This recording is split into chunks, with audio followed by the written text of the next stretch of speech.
stations. We keep calling them segments. Well, yeah, we'll do, what I'll do is I would introduce the buddy reading on the carpet in whole group. Okay. And we would talk about it and what they would do, and I would demonstrate with the child what it's going to look like. But you said you guys spend you have an hour and 30 minutes, 1 hour and 30 minutes Yes. for reading, and so it's safe to say you spend maybe 20 minutes in whole group instruction.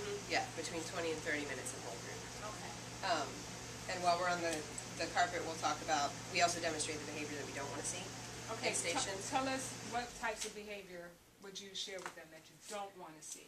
Well, after we would demonstrate what we do want to see, then while the child that's showing with me, I would be the mean child or the one that's not paying attention and off in space, and I would start drawing and doodling, and they would tell me what I'm doing wrong. Nice. So you're modeling for them good behavior and bad behavior. Okay. All right. Nice. And then right after we introduce the station, I'll pick a pair to go and they can try it while the others are doing, at the beginning of the year we do a lot of phonics and reading sentences and some work that they can do at their desk. And then they get 5 minutes and they get to go back to their seats. 2 more will go. It's very important that they try it right then so that they know and it's still fresh in their minds.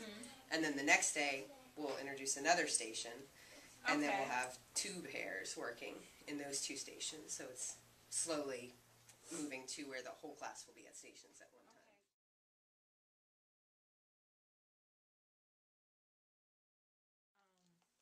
Are you introducing new content? How do you determine what you should be teaching when you're here?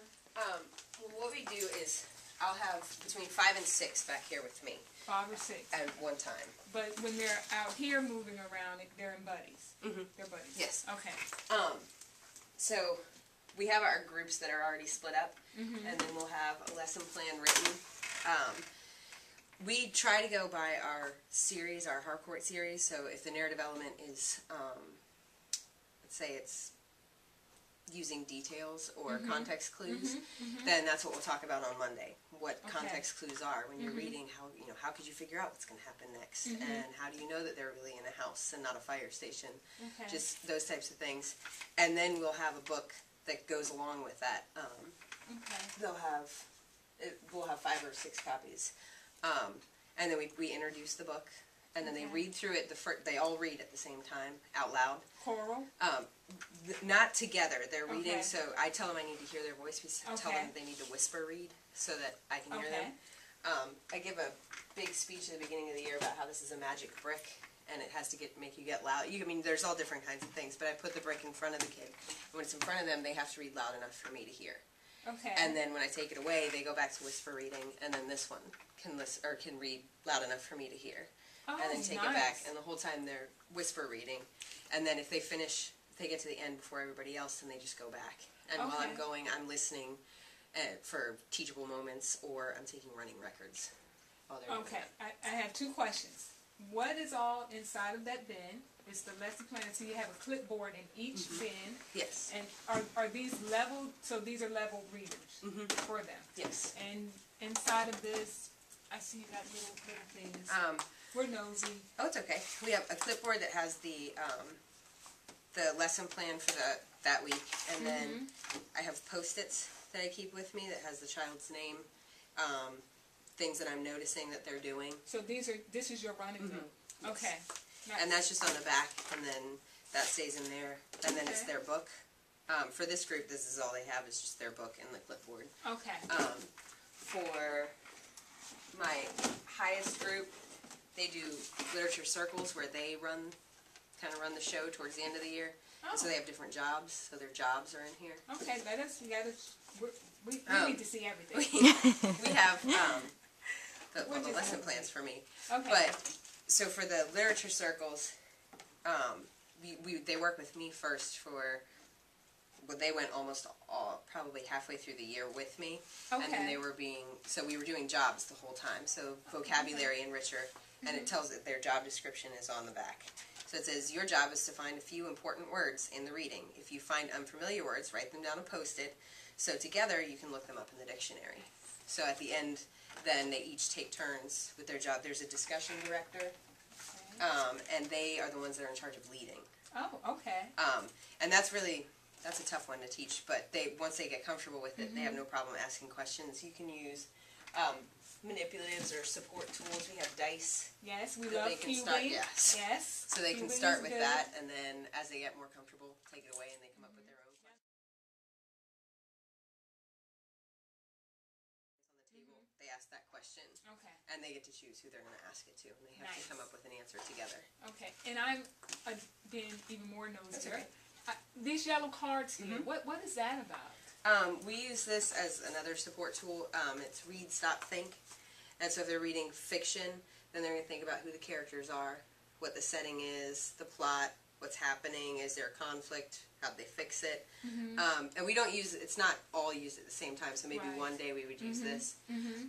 Another way is these red post-it, or the post-its with the red dot. If they have a question, they don't understand something, if I'm helping another student, then they just put that in the book, and then we can come back to it. Okay, and this is all done when they're here at your table? At our table. Could they be out at a center and have something like that to Yeah, support them? the first, next, then last post-its we use all the time. We have them in the stations that they can use. They're in their book boxes that they can use.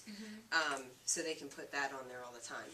And that helps with their summary retelling. I don't want to derail the flow, but you mentioned about lesson planning. Can you talk about that for a minute? The importance of it, how you structure it. For the small groups? Yes. For small groups, we try to do, we try to go along with whatever the skill is for the week. And that normally is going to be for the higher level readers that go along with that. And we'll choose a book. There's a lot of websites also that have, if you say teaching compare contrast, and it'll come up with a whole bunch of books, and they're leveled. And so we try to find ones that we have, or I'll find a book that I have and just Google it. How can we use this? And it'll come up. I mean, it comes up with some lesson plans and some ideas on there. Nice. Especially the chapter books, because they're harder to find the levels if they're not already given to us leveled. Okay. So that helps. But what I do for lesson plan is we have a format that we use, and it starts with day 1, and you tell the summary. Day 2, you revisit whatever it was that you read in day 1, and then you come up with questions for them to answer. Depending on the level, they'll reread on day 2 just for fluency. They've decoded the words at that point, and just to see what they remember. There's also different objectives that they can. This isn't a good one to look at. There's all the strategies for the lower level that we're looking at. Check the picture and rethink. And these are all strategies that we've taught. We have them up here also. How to tackle in tough words. And it has all the ideas that we've talked about. Checking the picture first, getting your lips ready, rereading the sentence. And we pick 1 or 2 of those points each time on our lesson plan. And then if they continue having problems with it, we'll revisit it after 2 weeks. We write 1 lesson plan for each group. I have 4 groups, and this lesson plan will last the whole week.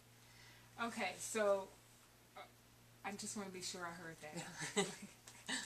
Okay, so after you get your data and you have your groups, each group gets its own lesson plan. Yes. We do, it's a different book for each group each week. Okay. Now, how often do you progress monitor or reassess and regroup? Could it be immediately or just on one particular day, or? We always give a PALS and DRA at the beginning, the middle, and the end of the year. Okay. So it would be September, January, and